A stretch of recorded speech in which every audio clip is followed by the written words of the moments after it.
The Vietnam War was the formative experience for a generation of CIA and military intelligence personnel involved in the Phoenix program.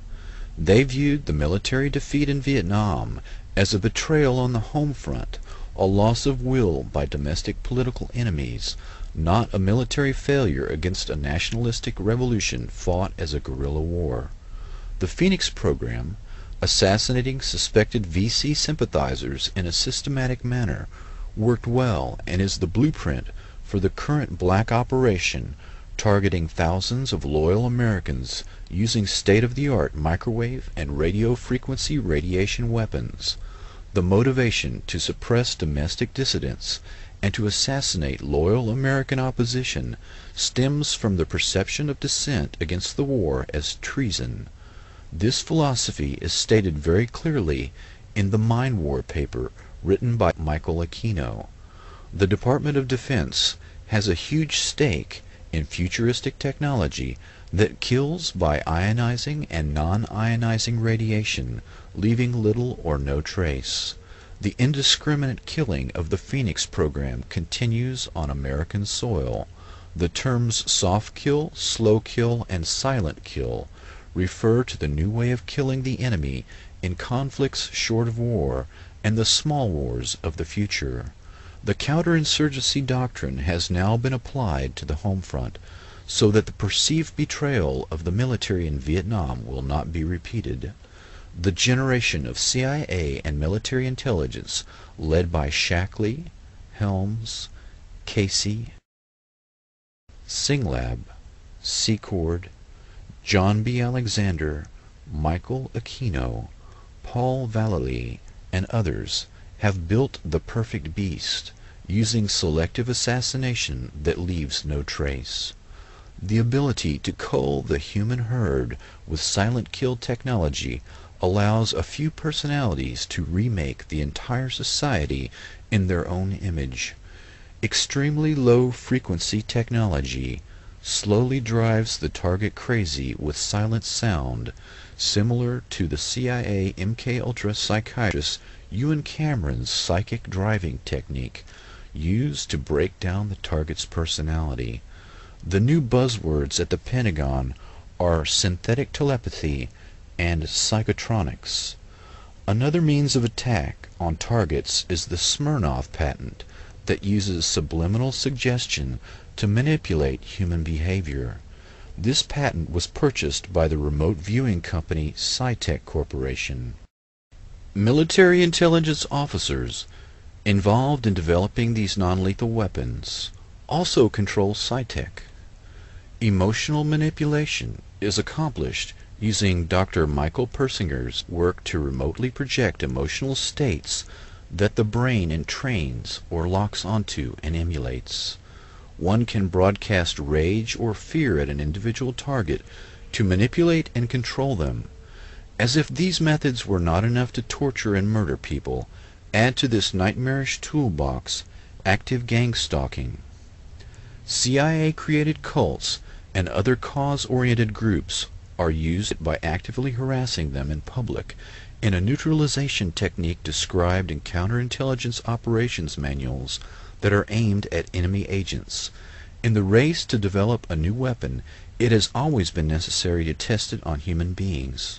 Perfecting the latest weapons designed to kill slowly and silently, as well as perfecting the process of controlling the human mind, are no different. Once the weaponry has been perfected on these few thousand people, the same techniques will be applied en masse to the general population, and then to humanity as a whole.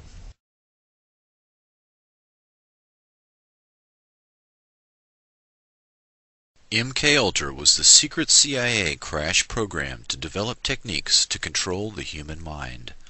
By the end of the Korean War, 70% of the 7,000 U.S. prisoners of war had signed confessions, 15% cooperated fully, and only 5% steadfastly refused confession or indoctrination. Professors Wolf and Hinkle submitted a secret report to Director of Central Intelligence Alan Dulles about communist methods of brainwashing that was the definitive work on the subject in 1953. It stated that no drugs or machines were used. Intense psychological pressure and human weakness were the key, beginning with solitary confinement. Guards constantly reminded the prisoner that he was totally cut off from outside support, ordered him to stand for long periods, dictated the positions allowed for sleep, waking him if he moved while sleeping, banned all outside stimuli such as books, conversation, or news of the outside world. After 4 to 6 weeks the prisoner would break down. Quote, "He weeps, he mutters, and prays aloud in his cell." At this stage the interrogation began in a special room. The guard told him that he knew his own crimes all too well. The prisoner is in the position of trying to prove his innocence to he knew not what. The interrogator and the prisoner bond in their shared ransacking of the captive's soul.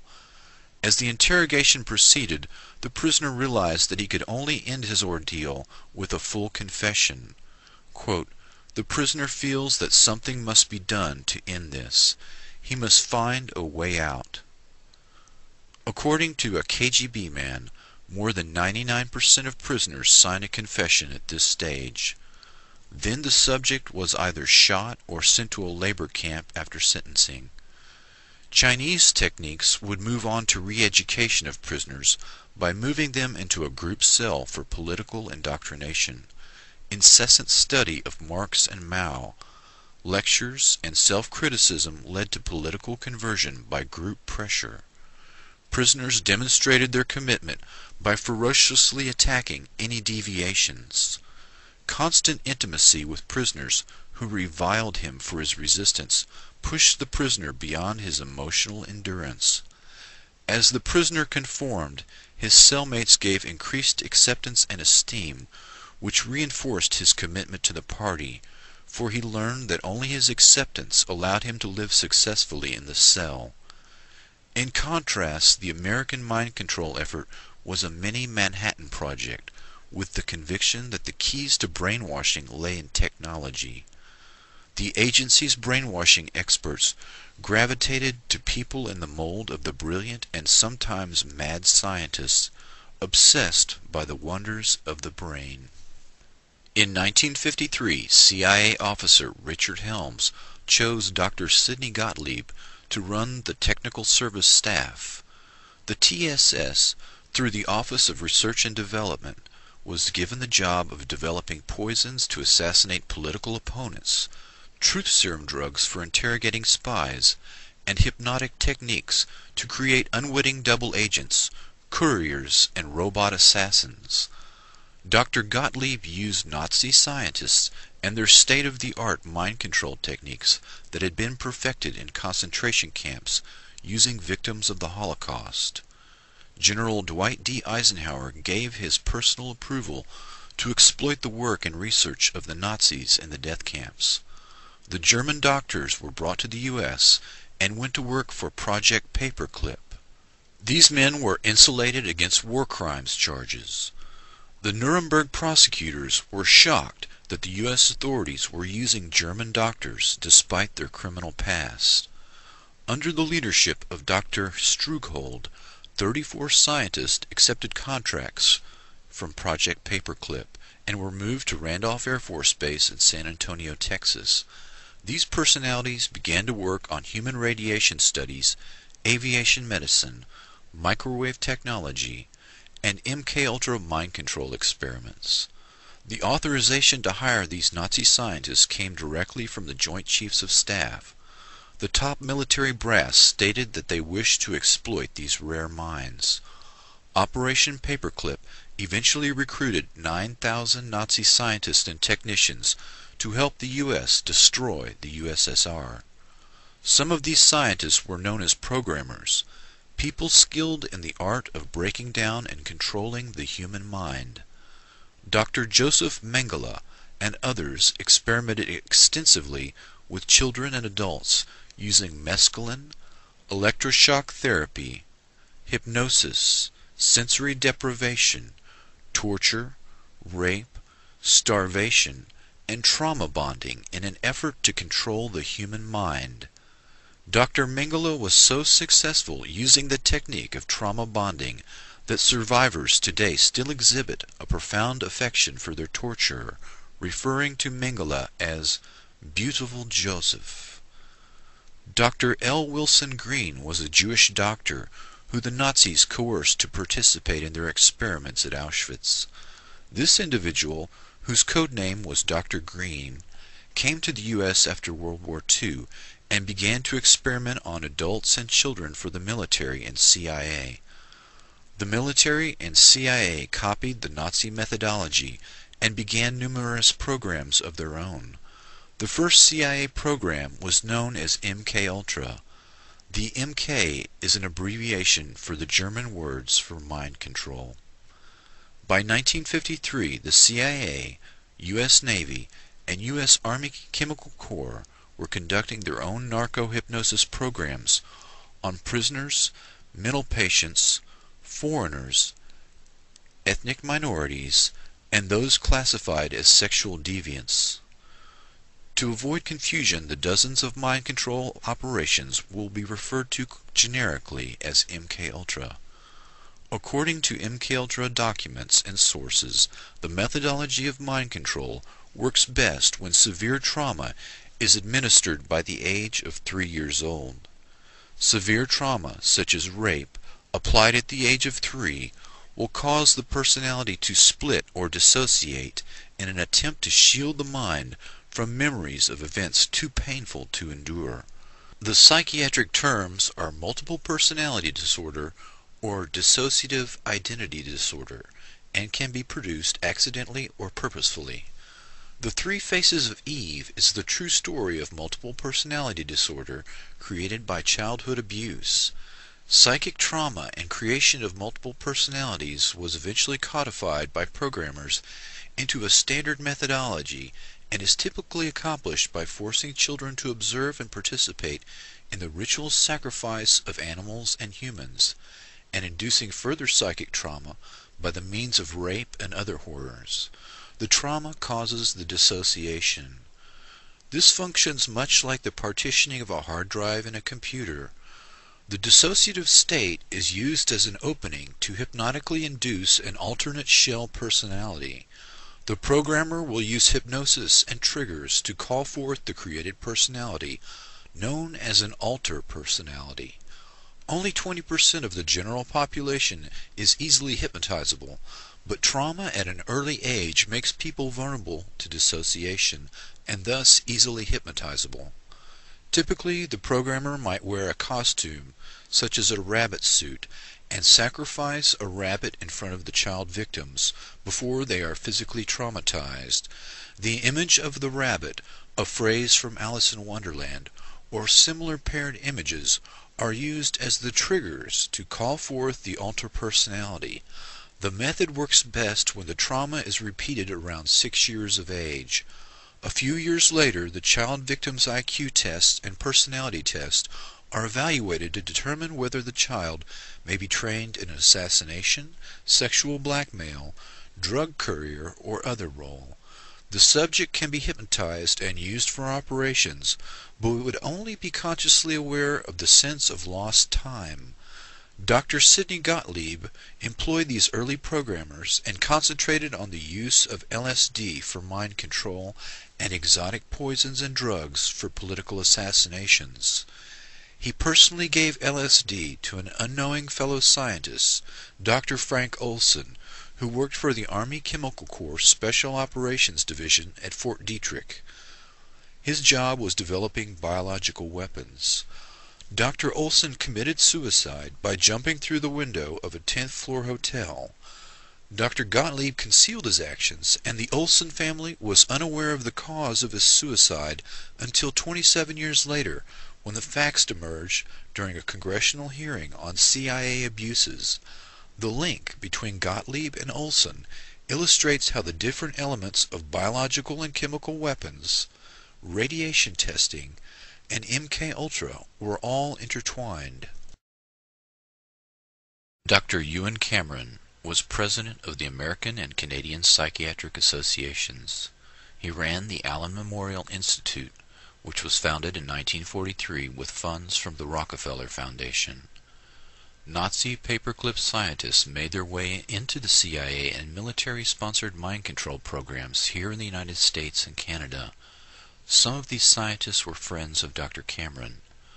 Money for Cameron's operation came from the CIA and was funneled through the Cornell Society for the Investigation of Human Ecology. The systematic annihilation or depatterning of a subject's mind and memory was accomplished with overdoses of LSD, barbiturate sleep for 65 days at a time, and electroshock therapy at 75 times the recommended dosage. Psychic driving, the repetition of a recorded message for 24 hours a day, programmed the emptied mind. The Canadian government settled a class action lawsuit by 250 former patients of Dr. Cameron decades later, but no person or institution has ever been disciplined or punished for these activities. Linda MacDonald was 25 years old in 1963 when Dr. Cameron treated her for mild postpartum depression. She received 102 electroshock therapy treatments, 80 days of drug-induced sleep, and emerged completely depatterned, essentially like a newborn, totally incontinent, unable to state her name or recognize her husband and children. She had to relearn how to drive, cook, read, and use a toilet. Eventually, unlike many of the patients of Dr. Cameron, she made a complete recovery. Cameron was the premier psychiatrist of the 20th century. He had studied Nazi scientists at the Nuremberg trials and later replicated many of their methods and sought their assistance in the race to control the human mind. Cameron's mind control experiments were one program out of many run by the CIA, Navy, Air Force, Army, and others. Although many parallel operations were occurring in the U.S., none of them was ever discovered or prosecuted. These programs were run by men of the likes of Morse Allen, Dr. L. Wilson Green, Dr. Martin Orne, Dr. Stephen Aldrich, Dr. James Hamilton. These and other American and foreign-born programmers were supervised by Dr. Sidney Gottlieb, who was in turn supervised by Richard Helms and Alan Dulles, the director of the Central Intelligence Agency.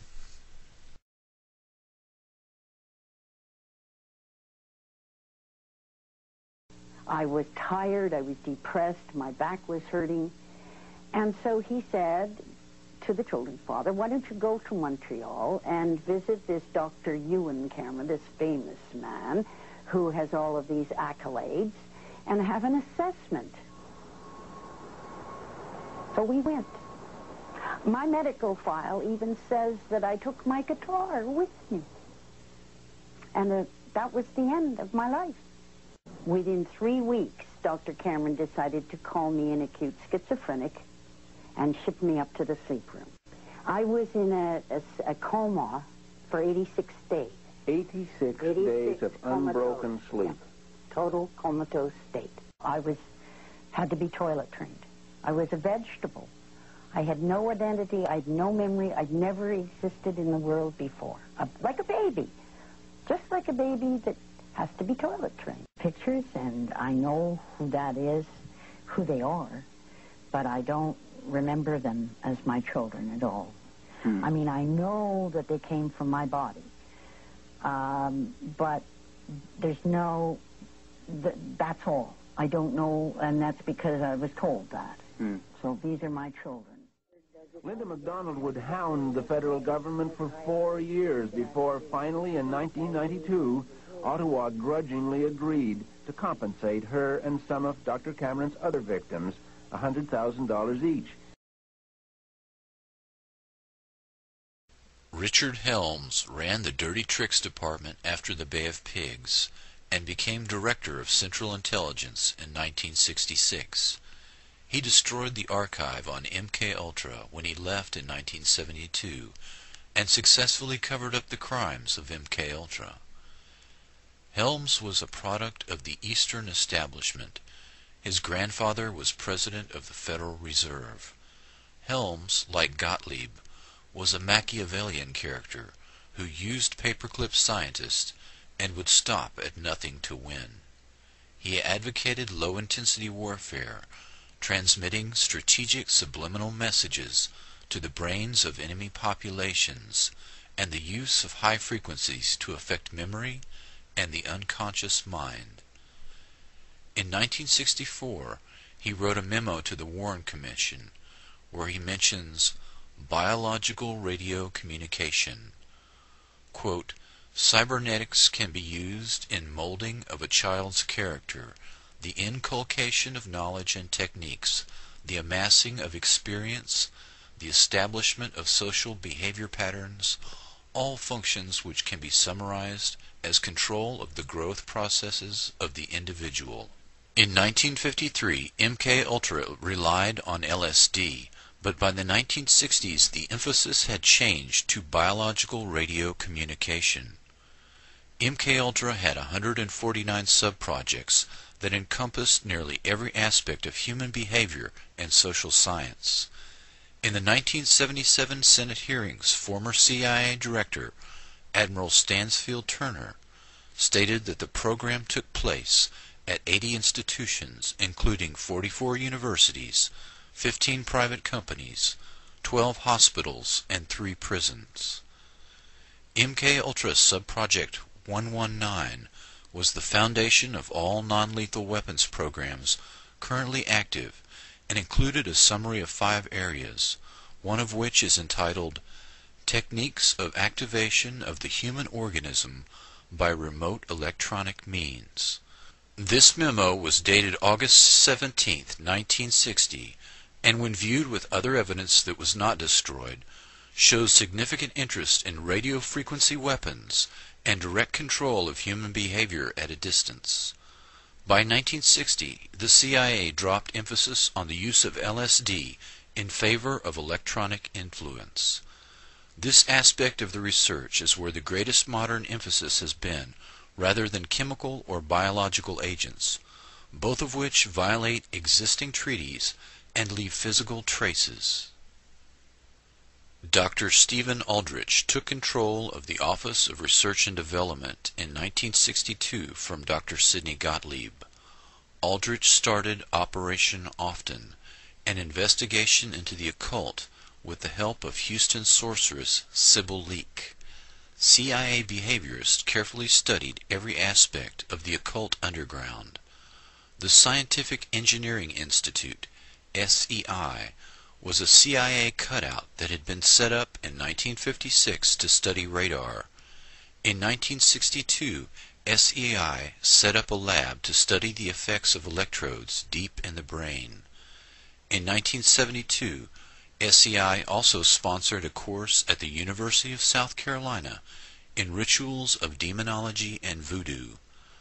Dr. Aldrich was an MK Ultra programmer who focused on remote brain manipulation and the occult, the twin threads that run through SEI Corporation.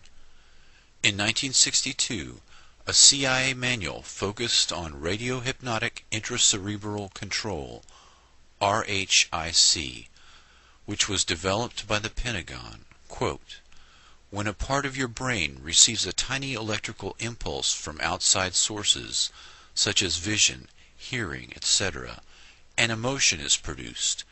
Anger at the sight of a gang of boys beating an old woman, for example.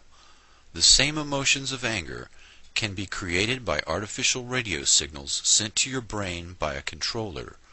You could instantly feel the same white-hot anger without any apparent reason. Unquote. Another term, electronic dissolution of memory, EDOM, refers to the ability to erase memory at a distance.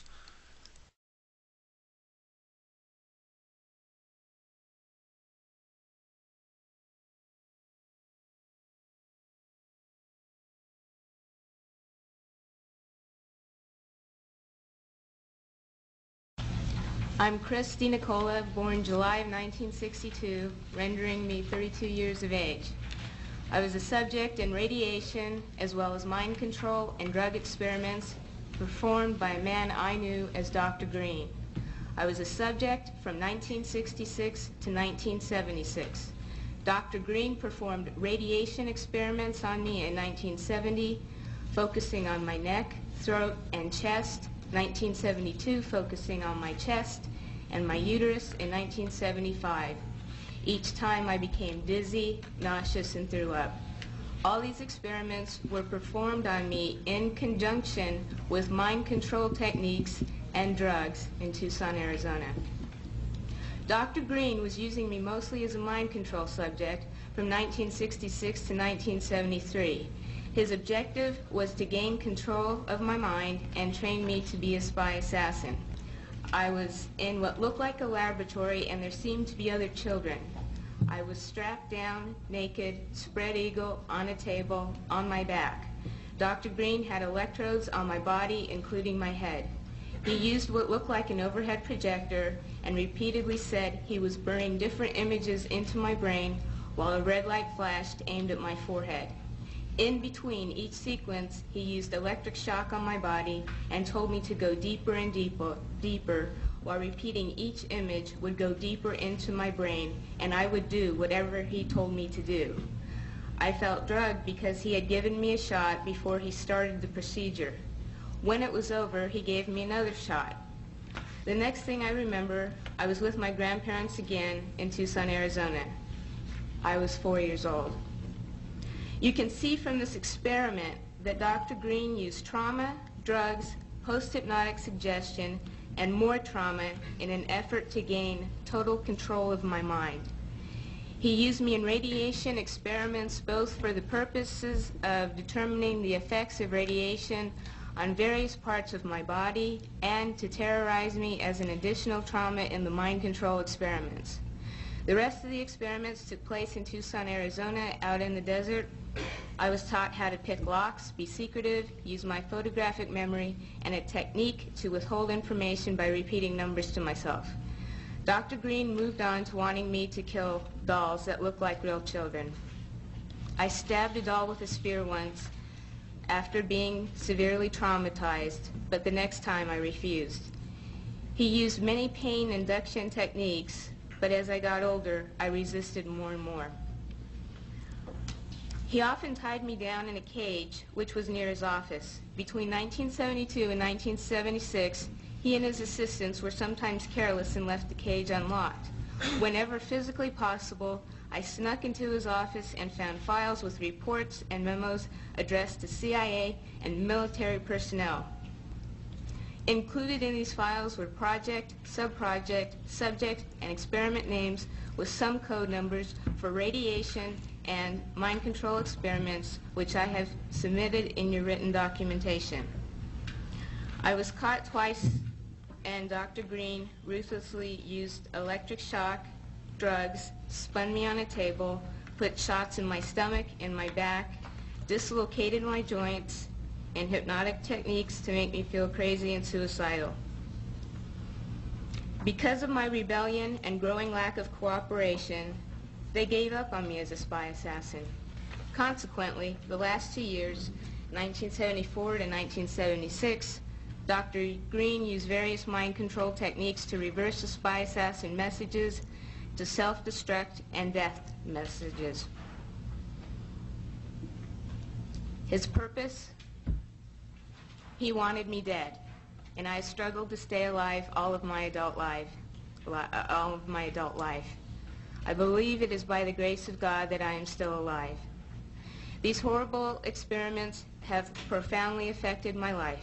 I developed multiple personality disorder because Dr. Green's goal was to split my mind into as many parts as possible so he could control me totally. He failed, but I've had to endure years of constant physical, mental, and emotional pain, even to this day.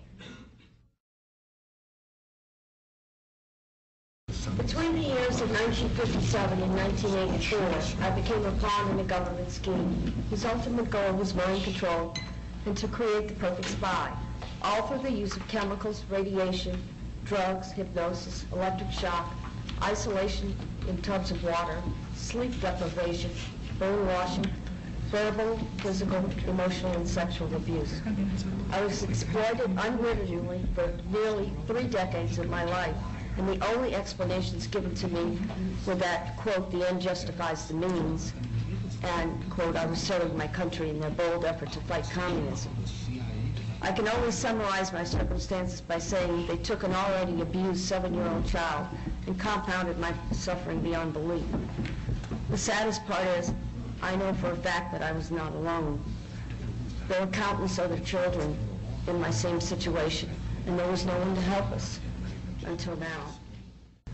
Dr. L. Wilson Green, who claimed to have received $50 million from the Edgewood Chemical and Radiology Laboratory as part of the TSD, or Technical Science Division of the CIA, once described to Dr. Charles Brown that, quote, children were used as subjects because they were more fun to work with and cheaper, too. They needed lower profile subjects than soldiers or government people, so only young, willing females would do.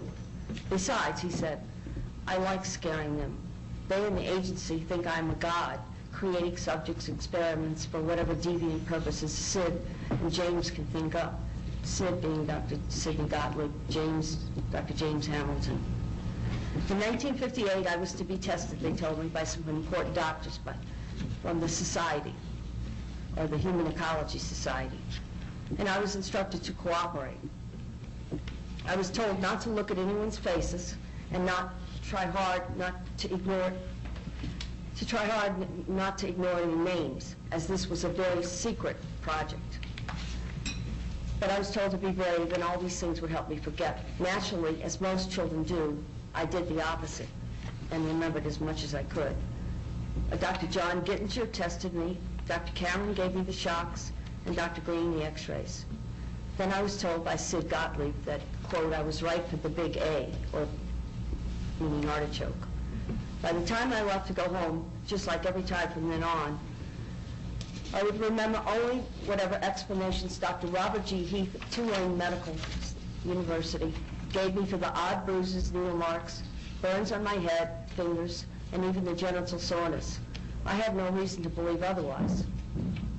They had already begun to control my mind. The next year, I was sent to a lodge in Maryland called Deep Creek Cabins to learn how to sexually please men. I was taught how to coerce them into talking about themselves, and it was Richard Helms, who was deputy director of the CIA, Dr. Gottlieb, Captain George White, Morris Allen, who all planned on filming as many high government agency officials and heads of academic institutions and foundations as possible, so that later when the funding for mind control and radiation started to dwindle, projects would continue. I was used to entrap many unwitting men, including themselves, all with the use of a hidden camera. I was only 9 years old when this sexual humiliation began. I overheard conversations about a part of the agency called ORD, which I found out was Office of Research and Development. It was run by Dr. Green, Dr. Stephen Aldrich, Martin Orne, and Morris Allen. Once a crude remark was made by Dr. Gottlieb about a certain possible leak over New Orleans East involving a large group of retarded children who are being given massive doses of radiation. He asked, why was Wilson so worried about a few retarded kids? After all, they would be the least likely to spill the beans.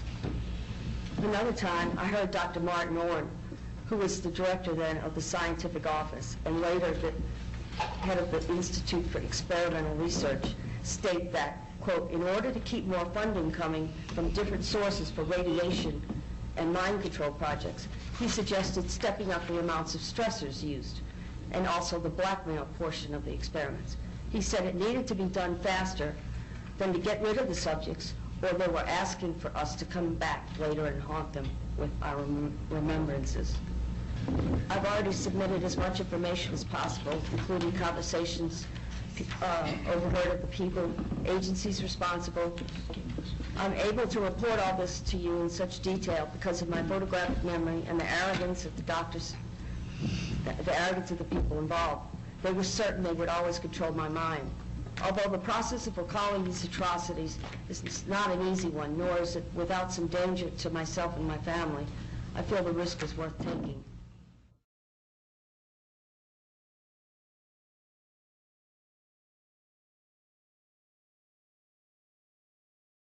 Project Pandora. In 1953, the Russians began to bombard the U.S. Embassy in Moscow with electromagnetic radiation in the microwave spectrum, but the fact was kept secret from the embassy employees. U.S. Ambassador Stossel contracted a blood disease, bleeding eyes, nausea, and eventually lymphoma. He and other employees eventually died as a result of the microwave attacks. Dr. Henry Kissinger sent a secret memo giving hazard pay to embassy personnel in the 1970s. Before the attacks, the USSR had met with the U.S. to try to head off an arms race in electromagnetic weapons, but were refused. In retaliation, they began microwaving the U.S. Embassy. It is possible that the U.S. government took advantage of the situation and used the embassy staff as microwave guinea pigs. The Department of Defense's Advanced Research Projects Agency, ARPA, set up a lab at Walter Reed Army Institute of Research and participated in Project Pandora. Scientists began zapping monkeys to study the biological effects of highly concentrated microwave frequencies. Similar studies were conducted at the VA hospital in Kansas City, University of Rochester, Brooks Air Force Base, Johns Hopkins, MIT, the MITRE Corporation, University of Pennsylvania, and other domestic and foreign labs.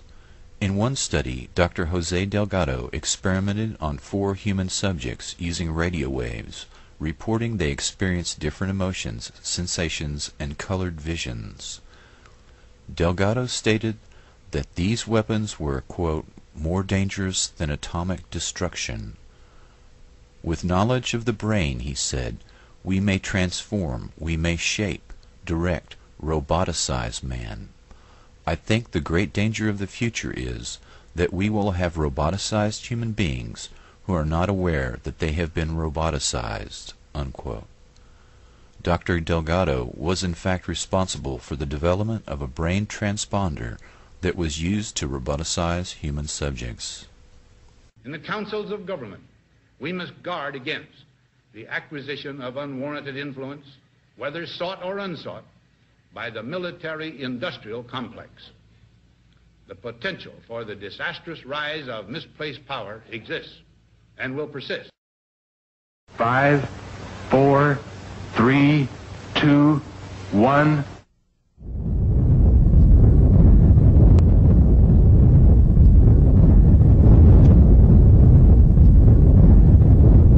In the dead silence of the morning, at 5:29:45 Mountain War time, the Jornada del Muerto was bathed in an intense flash of a light that man had only seen from the stars.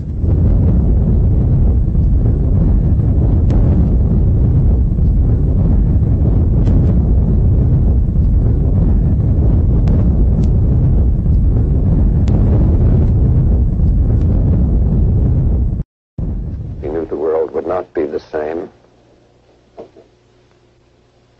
Few people laughed.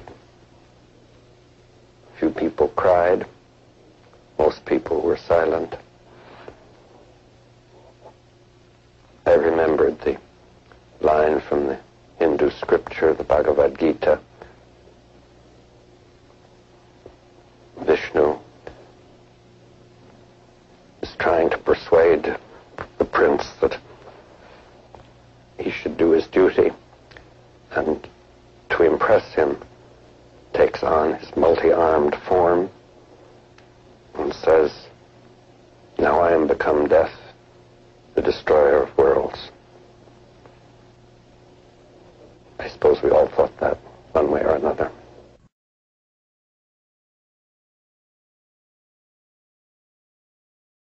The women peace campers at Grenham Common, England, claimed that they were attacked by U.S. electromagnetic weapons from within the U.S. Air Base. Scientists from Electronics Today measured some form of electromagnetic wave that was responsible for the illnesses they suffered. A team of doctors from the Medical Campaign Against Nuclear Weapons compiled a report on the condition of the affected women. The women first noticed a pattern of illness emerging in 1984. Women at different points around the camp appeared to experience similar symptoms at the same time, even though they were not in contact with one another. Large numbers of women complained of sudden feelings of extreme tiredness shortly before major events, such as the departure of a cruise missile convoy.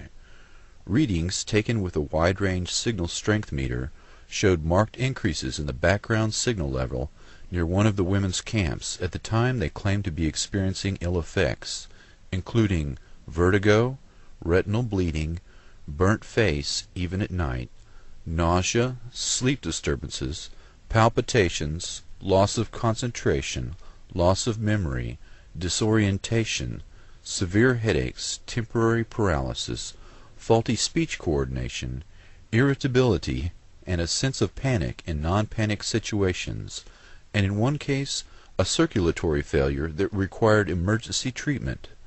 Many of these symptoms have been associated in medical literature with exposure to microwaves, and especially through low-intensity or non-thermal exposure. These effects have been reviewed by Dr. Robert Becker, twice nominated for the Nobel Prize and a specialist in electromagnetic effects. His report confirms that the symptoms mirror those he would expect to see had microwave weapons been deployed. British defense officials have denied any form of electronic signal was being used against the protesters.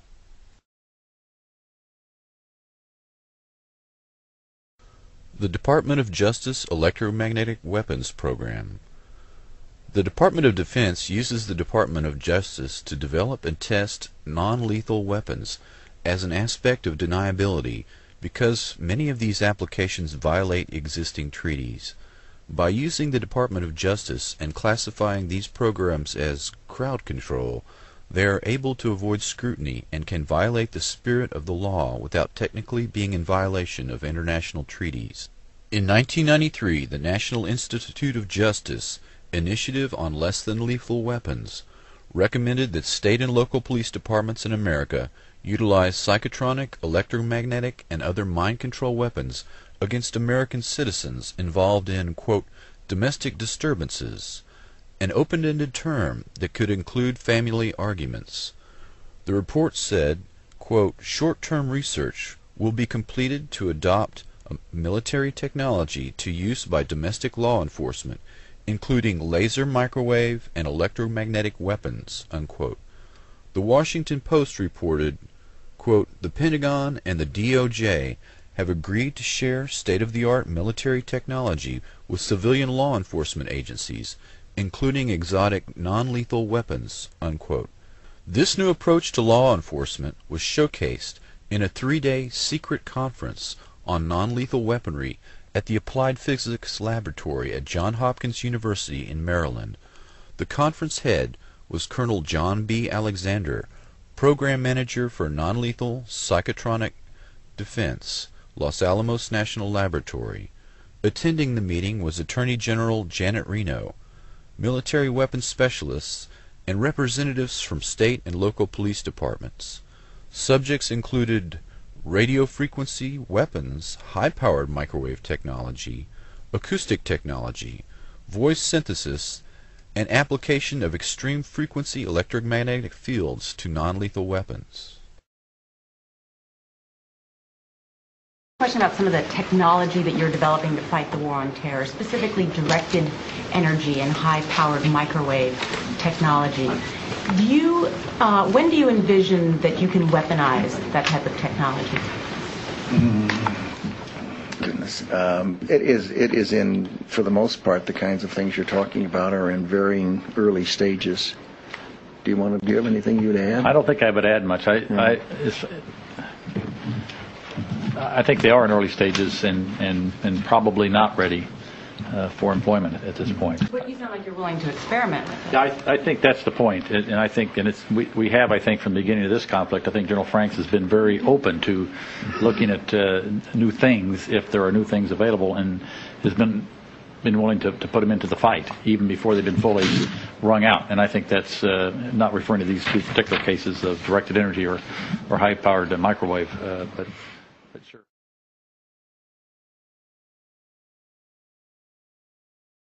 Just the head was burned, and The other parts of the bodies wasn't anything that's happened on it. Al-Ghazali reported that he had seen 3 passengers in a car, all dead, with their faces and teeth burnt, the body intact, and no sign of projectiles. There wasn't any bullet. I saw they teeth, just their teeth, and no eyes. All of them, with the body, nothing for the bodies. Just the teeth and all the, the heads were burned. There were other inexplicable aspects. The terrain where the battle took place was dug up by the American military and replaced with other fresh earth. The bodies that were not hit by projectiles had shrunk to just slightly more than 1 meter in height. Except that the bodies is killed by the bullets. Most of them that become very small. It's like that, something like that.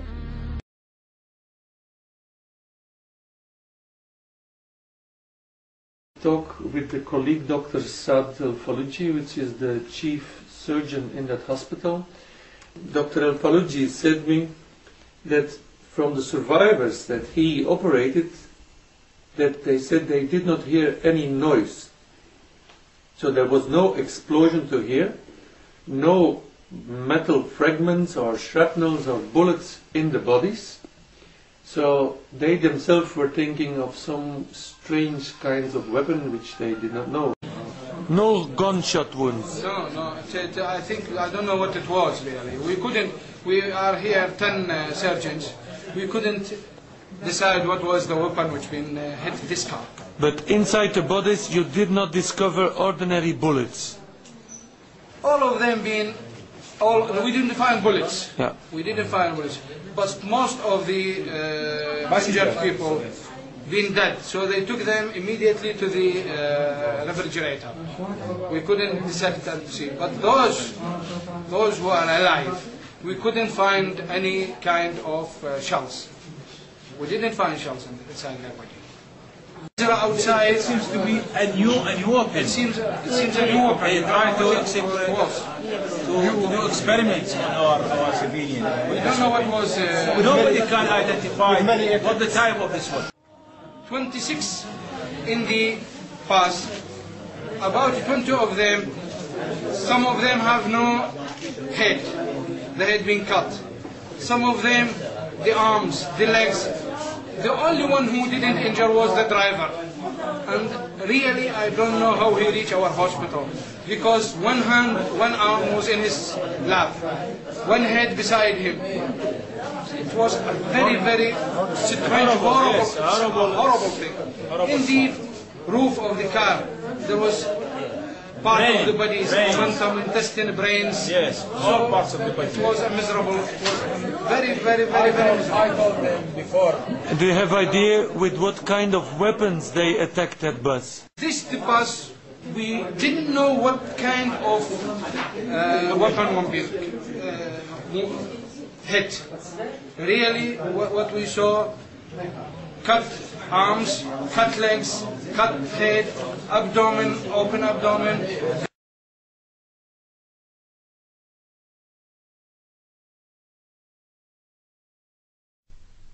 Intelligence agencies have infiltrated and created some satanic groups, with the resurgence of these groups beginning in 1966, particularly with the birth of the Church of Satan, founded by Anton LaVey. LaVey studied criminology in San Francisco and worked in the San Francisco Police Department Crime Lab. He also worked as an informant for Interpol. Prior to the Church of Satan, LaVey ran a group called the Magic Circle. LaVey's most famous associate is the National Security Agency General Michael Aquino. At the time of his membership in LaVey's group, Aquino was an Army specialist in intelligence and psychological warfare. In 1973, he became the executive officer of the 306th Psychological Operations Battalion, contemporary with his founding of the Church of Set. General Michael Aquino wrote, "From PSYOP to Mind War, the Psychology of Victory." Aquino's thesis stated that enemy populations could be subdued by inflicting a state of psychological terror and feelings of imminent destruction. He discusses the use of psychotronic weapons or electromagnetic weapons that influence the mind. Capitulation could be induced without firing a shot by extremely low frequency signals piggybacked on broadcasts of radio, TV, or microwave communications in order to influence and manipulate the thoughts and feelings of the target population. During the 1960s, he was prominent in the Church of Satan and a close friend of Anton LaVey until he started his own Church of Set. A police intelligence report dated July 1st, 1981 reads, quote, "The Church of Set is a group of hundreds of members that operates on a national level. Michael Aquino is the official head and rules through a council of 9 who are in fact his lieutenants." Unquote. At least 2 members of the Council of 9 at that time were members of Army intelligence. In the late 1980s, Aquino was accused by the San Francisco Police Department of being involved in a satanic child molestation ring centered on the daycare at the Presidio military base where Aquino was stationed at the time. Probable victims numbered at 68, many of whom had contracted venereal disease. 22 families filed $66 million in claims against the Army, claiming that criminal charges against Michael Aquino were dropped due to pressure from the Army. General Aquino admitted to renting the German castle where the Nazi SS were formed and reenacting the secret ceremony among fellow intelligence officers dressed in full Nazi regalia. General Aquino is now the highest-ranking officer in the National Security Agency, along with General Black and General Hayden. It is important to remember that General Aquino is first and foremost a military intelligence officer with over 40 years' experience in counterinsurgency operations and an expert in psychological warfare. General Aquino's psychological warfare campaign has started or infiltrated cults and other closed systems as part of a concerted effort to control large numbers of people and to destabilize the centers of constitutional and legal authority both here in the United States and in other nations. This methodology is part of a concerted plan that spans several generations. The Church of Satan and the Church of Set, as well as other cults and mainstream organizations, are closed systems with their own belief systems that are insular and separate from the reality that most people take for granted. These closed systems allow large numbers of people to be manipulated into performing antisocial acts that most members of the greater society would not contemplate. Aquino first participated in MKUltra-related activities in Vietnam as part of the Phoenix program in the 1960s. These ongoing MKUltra operations are functioning as a counterinsurgency and infiltration operation aimed at destabilizing the United States and other industrialized nations. The following cults have been used by General Aquino or his associates to continue MKUltra operations outside of the laboratory. The mass suicides at Jonestown of 890 people had similar threads, a cult with sinister connections. Jim Jones, who had connections to the CIA, set up his utopian experiment on the same land the CIA had used to train mercenaries to fight in Angola. According to investigators, the Jonestown experiment was conceived of by Dr. Lawrence Laird Layton, staffed by him and financed by Layton. The African American cult had at its core a Caucasian inner council composed of Layton and his family. Layton was a chemist in the Manhattan Project and head of the Army's Chemical Warfare Research Division in the 1950s.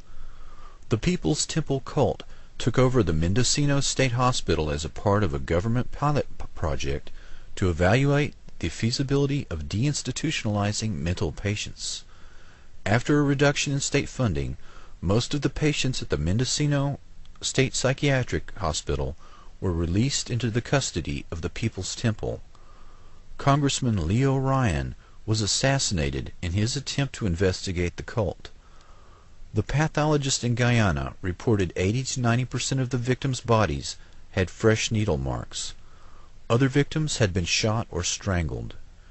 In 1981, the survivors sued the former head of the CIA for, quote, enhancing the economic and political powers of James Warren Jones, unquote, and of conducting mind control and drug experimentation on the temple flock.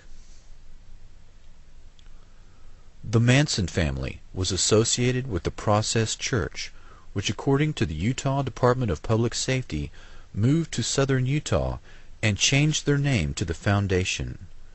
In a 1990 internal memo authored by church authority Glenn L. Pace, allegations were made of ritual abuse and human sacrifice. Pace writes that he has met with 60 victims of ritual abuse, but there were probably 2 to 3 times as many victims. 53 were female and 7 were male, 8 of which were children. All are members of the Mormon Church. 45 victims alleged they witnessed or participated in human sacrifice. The majority were abused by relatives. All had developed psychological problems such as multiple personality disorder. Quote, the memories come in layers. The first might be of incest. Another layer might well be the memory of seeing people hurt or even killed. Then they remember having seen babies killed. Another layer is realizing that they participated in the sacrifices. One of the most painful memories may be that they even sacrificed their own baby. I have only seen those coming forth to get help. They are in their 20s and 30s for the most part. I can only assume that it is expanding geometrically, and am horrified by the numbers represented by the generation who are now children and teenagers." Unquote. Dr. Joseph Mengele found that trauma bonding and mind control work best when the victim is forced to kill someone they love, usually a twin. The Franklin conspiracy refers to a sexual blackmail operation and savings and loan fraud that began in Omaha, Nebraska in the early 1980s. Larry King, a 300-pound pedophile, operated a national child prostitution network that catered to wealthy patrons and Republican Party insiders. King was one of the fastest rising stars in the Republican Party. He sang the national anthem at the Republican Convention in 1984 and 1988. King and his associates defrauded Franklin's savings and loan of $40 million and used the residents of Boys Town and other children to videotape powerful and influential men and women engaged in sex acts with minors. These blackmail operations took place during fundraising parties for the Republican Party. Those involved stayed late for the after party that included drugs and sex with minors. The strategy of early MKUltra was to use sexual blackmail operations that targeted political figures in order to ensure continued funding from legislators. Victims who came forward testified that King and his associates performed satanic rituals and human sacrifices.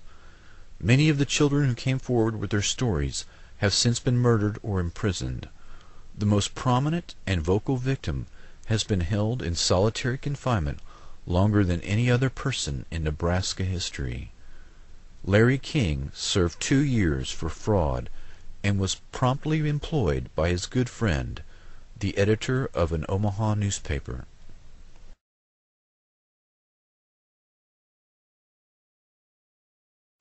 The Unification Church of Reverend Sung Myung Moon had close connections to the KCIA, the Korean Central Intelligence Agency, since its creation by the U.S. Central Intelligence Agency. 4 of Moon's early leaders were Army officers with KCIA credentials, and Moon's most influential aide, Dr. Bo Hai Pak, was liaison between the CIA and the KCIA. making numerous trips to the NSA headquarters at Fort Meade, Maryland. Moon's church is fabulously rich, with at least 600 front groups. It purchased the Washington Times newspaper for over $1 billion.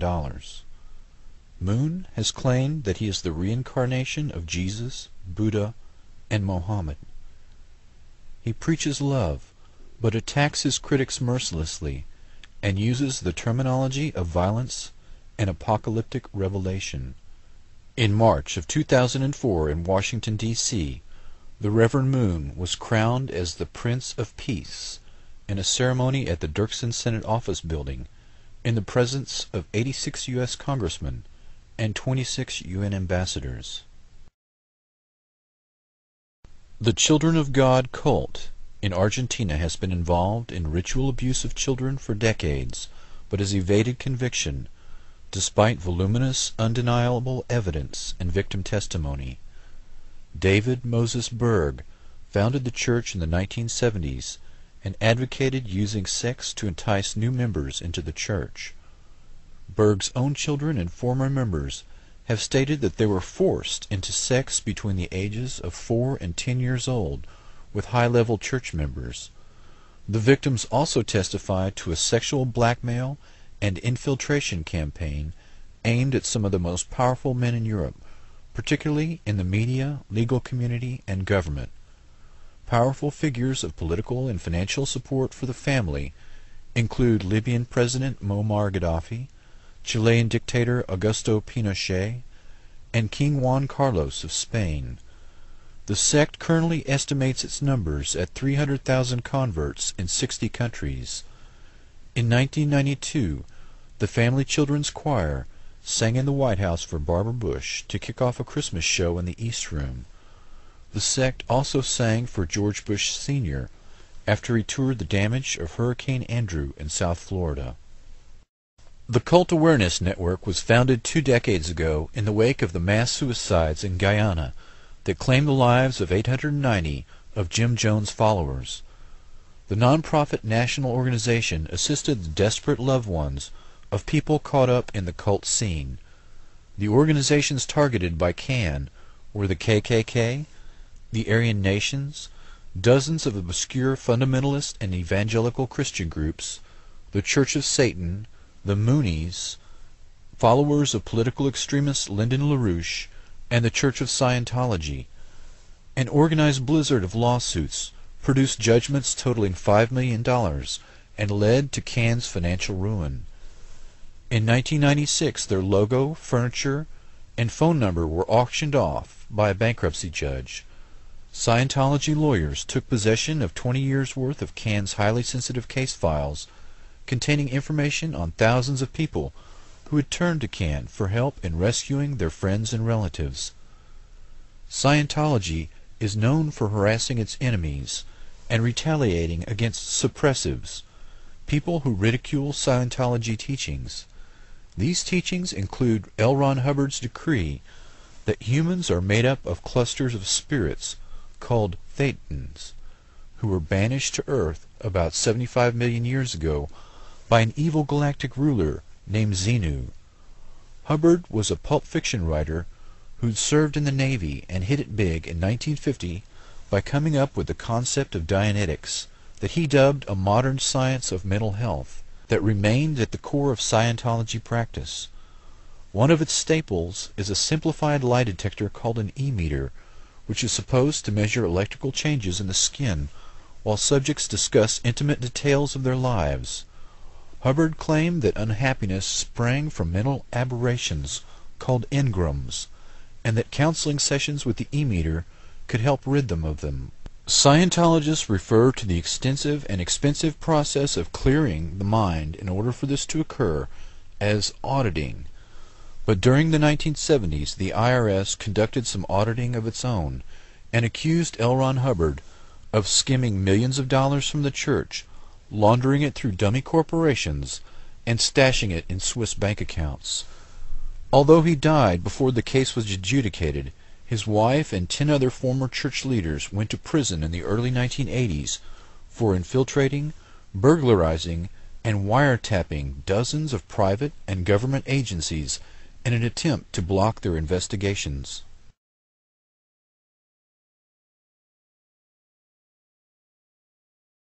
The majority of Masons join and undergo rituals and rites that seem to have no meaning